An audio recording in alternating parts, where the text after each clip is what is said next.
আসসালামু আলাইকুম প্রিয় দর্শক, আমি একটা পুরনো ভিডিও নিয়ে কথা বলবো। কিন্তু ভিডিওটা পুরনো হলেও তার যে প্রতিক্রিয়া, সেই প্রতিক্রিয়াটা আমার কাছে মনে হয়েছে খুবই গুরুত্বপূর্ণ।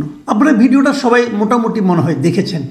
এটা ফেসবুকে দেখানো হয়েছিল ভিডিওটা, যে অনেকটা জঙ্গি স্টাইলে একজন লোক মুখে কাপড় বেঁধে একটা মঞ্চের মধ্যে কথা বলছে এবং তার দুই পাশে দুইজন লোক অনেকটা জঙ্গি আইএস স্টাইলের মুখে কাপড় ঢেকে হাতে বন্দুক নিয়ে তারা দাঁড়িয়ে আছে প্রহরায়। এই দৃশ্যটা দেখে কিন্তু যে কারো মনে হবে এটা বোধহয় আইএসের কোনো সভা, সেই সভায় কেউ কথা বলছে। অথবা বাংলাদেশের যদি হয় তাহলে আইএসের আদলে এখানে কোনো জঙ্গি সংগঠন গড়ে উঠেছে এবং তারা এই ধরনের মহড়া দিচ্ছে অথবা কথা বলছে। যে বক্তা উনি কথা বলেছেন আরবিতে, সেক্ষেত্রে আরও বেশি হতে পারে যে জঙ্গি সংগঠন হবে, কারণ এটা বাংলাদেশের হওয়ার সম্ভাবনা বেশি অনেকের কাছে মনে হবে এই কারণে যে এটার পেছনে আবার বাংলায় লেখা একটা ব্যানার ছিল এবং সেটা হলো একটা জামিয়া ইসলামিয়া মাদ্রাসার ব্যানার, যার আগে লেখা ছিল যশোর, মানে যশোর জামিয়া ইসলামিয়া মাদ্রাসার একটা ভিডিও। তাহলে কি যশোর জামিয়া ইসলামিয়া মাদ্রাসার এই ধরনের জঙ্গিবাদের চর্চা হয়, জঙ্গি শিক্ষা দেওয়া হয়, এ ধরনের ধারণা মানুষের মধ্যে তৈরি হতে পারে। তৈরি হওয়ার আরও একটা কারণ হলো এই ছবিটাকে প্রথমে যারা দিয়েছে ফেসবুকে, অনেকে এই ছবিটা দিয়ে তার উপরে নিচে যে ক্যাপশনগুলি দিয়েছে, যে ব্যাখ্যাগুলি দিয়েছে, সেগুলো কিন্তু ও ধরনেরই জঙ্গিবাদের প্রচার বাংলাদেশে হচ্ছে এই ধরনের। তো ঘটনা আসলে কী ছিল এটা আপনারা এর মধ্যে মোটামুটি জানেন, তবু আমি আরও একবার আপনাদেরকে, যারা জানেন না তাদের জন্য একটু বুঝিয়ে দিতে চাই, একটু আপনাদের উপলব্ধির সুবিধার্থে। এই ঘটনাটা হলো যশোরের এই মাদ্রাসায়, এবং এই ঘটনা যেদিন ঘটে সেদিনই কিন্তু ওরা এটা নিয়ে পুলিশকে জানিয়েছিল এবং এটা ছিল আসলে ওদের একটা বার্ষিক অনুষ্ঠানের আয়োজন ছিল ওই মাদ্রাসার, যা নাকি ওখানকার শিক্ষার্থীরাই আয়োজন করেছিল। এবং সেখানে যেমন খুশি তেমন সাজো, এই ধরনের অনুষ্ঠান কিন্তু আমরাও করেছি ছোটোবেলায় স্কুলে, যেমন খুশি তেমন সাজো। ওই যেমন খুশি তেমন সাজো যে পার্টটা, সেই পার্টের একটা অংশ ছিল এটা। ওরা এখানে ফিলিস্তিনিদের মুক্তির জন্য ওই হামাস বাহিনীর অনুকরণে ও ধরনের পোশাকে তারা এখানে দাঁড়িয়েছিল এবং ওখানে যে বন্দুকগুলি ছিল সেগুলো কাঠের তৈরি, একটা ছিল কাঠের তৈরি, আরেকটা হলো ওই এক ধরনের শোলা আসে না, বিভিন্ন ইলেকট্রনিক্স দ্রব্য আনতে গেলে মাঝখানে যে থাকে যাতে নাকি বাড়ি না খায়, ওই শোলার তৈরি। এবং এবং পুরো জিনিসটা হলো জাস্ট এক ধরনের আনন্দ দেওয়ার জন্য। সেটাকেই যিনি প্রথম পাঠিয়েছেন ফেসবুকে, এটাকে করেছেন, উনি একটা বদ মতলব নিয়ে সেটাকে জঙ্গি হিসাবে প্রমাণ করার চেষ্টা করেছেন। তো এই পর্যন্ত কিন্তু ঠিক ছিল, এটা নিয়ে এখন আলোচনা নেই। এবং এই ঘটনা যে আমি যেভাবে বললাম, এটা কিন্তু আমি পেয়েছি একাধিক সংবাদ মাধ্যমে, এবং তারা ওখানকার যিনি পুলিশ সুপার আছেন, এসপি আছেন, তাকে কোট করেছেন। সেই এসপি নিজে ঘটনাস্থলে গিয়েছেন, উনি দেখেছেন এবং উনি দায়িত্ব নিয়ে বলেছেন যে এই ঘটনাটা ছিল এটা। ওই মাদ্রাসা যিনি প্রিন্সিপাল আছেন তিনিও বলেছেন যে এই ঘটনাটা এরকম ছিল এবং আমরা ওই দিন রাতেই এই বিষয়টা পুলিশকে অবহিত করেছিলাম যদি কোনো বিতর্ক তৈরি যাতে না হয়। তো এই হলো মোটামুটি ঘটনাটা। এখন প্রশ্ন হচ্ছে এটা নিয়ে আমি আলোচনা করতে আসলাম কেন।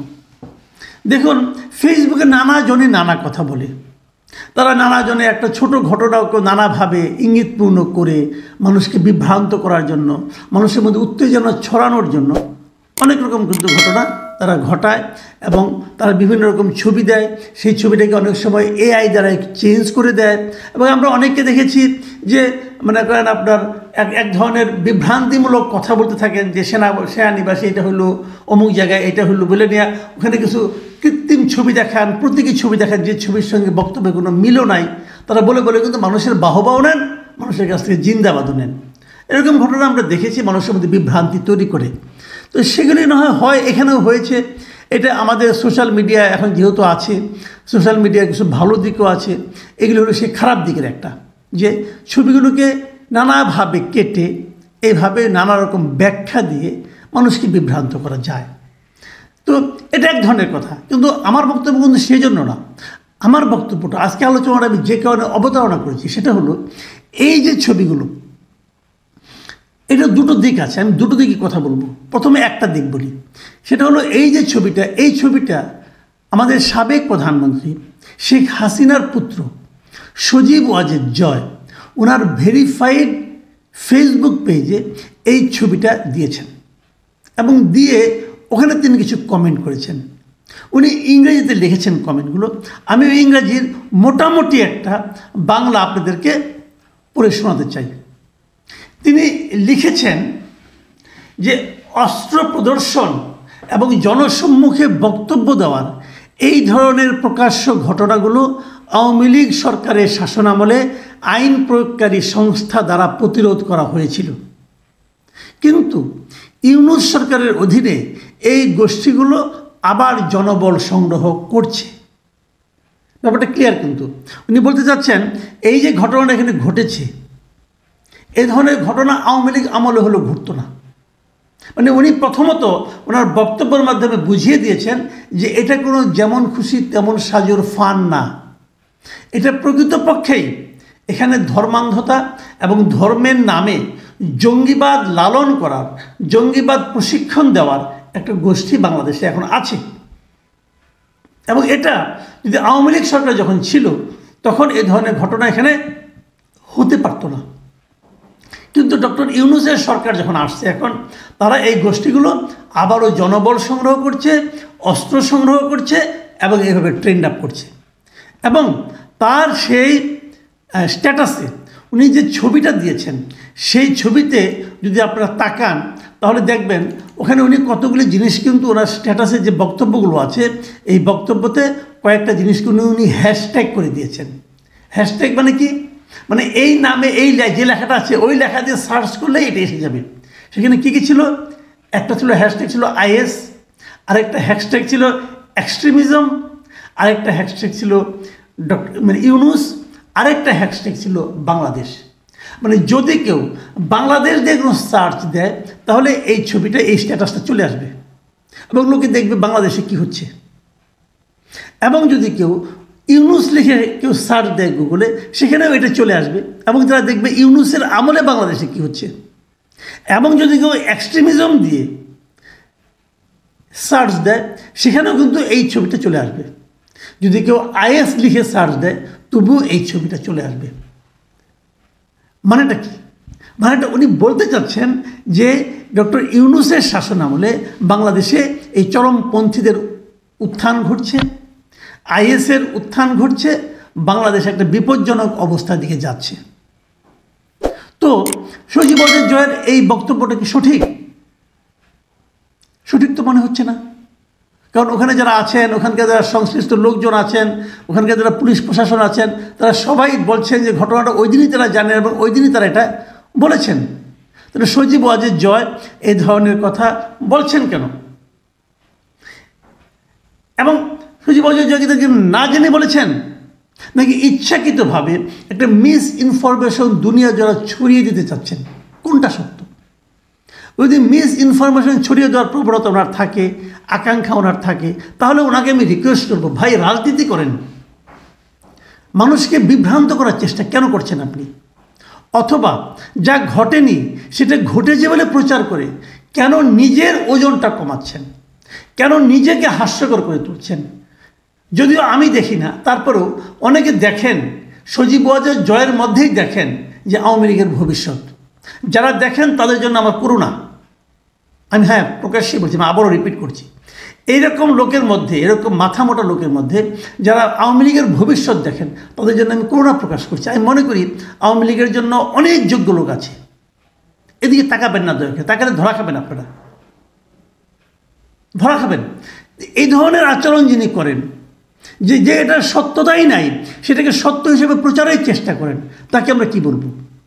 অথবা আমি যদি অন্যভাবে ধরি, যে ওই যে একজন দিয়েছিল প্রথমে আওয়ামী লীগের কোনো নেতাকর্মী হবে, অন্ধভক্ত হবে, তাদেরটা দেখে যদি উনি উদ্দীপ্ত হয়ে থাকেন, উত্তেজিত হয়ে থাকেন, তাহলে আমি বলবো এটাও একজন রাজনৈতিক নেতা হিসাবে অথবা একজন ভাবী ভবিষ্যৎ রাজনৈতিক নেতা হিসাবে উনি খুবই অপরিপক্কতার পরিচয় দিয়েছেন।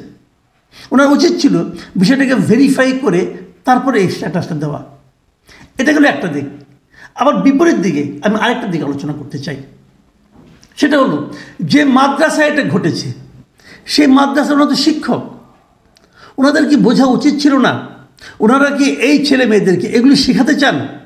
দেখুন ফিলিস্তিনিতে কি ঘটছে, হামাসদের উপর কি অত্যাচার চালানো হচ্ছে, লেবাননের উপর কি টর্চার করছে ইসরায়েল, তার সঙ্গে এগুলির কোনো সম্পর্ক নেই। আপনি এখানে যদি 20টা মিটিংও করেন, আপনি যদি এভাবে মানুষের মধ্যে একদম অস্ত্র নিয়ে প্রতিরোধের জিনিসটা জাগিয়ে তোলেন, তাতে ইসরায়েলের আক্রমণ কমবে না, তাতে ফিলিস্তিনিদের টর্চার্ড হওয়া, অত্যাচারিত হওয়া কমবে না, কমবে না। আপনি কিছুই করতে পারবেন না। আপনি ভাবুন, যদি আপনি মনেই করেন যেটা করা উচিত, তাহলে বাংলাদেশ সেনাবাহিনী দিয়ে করে না কেন?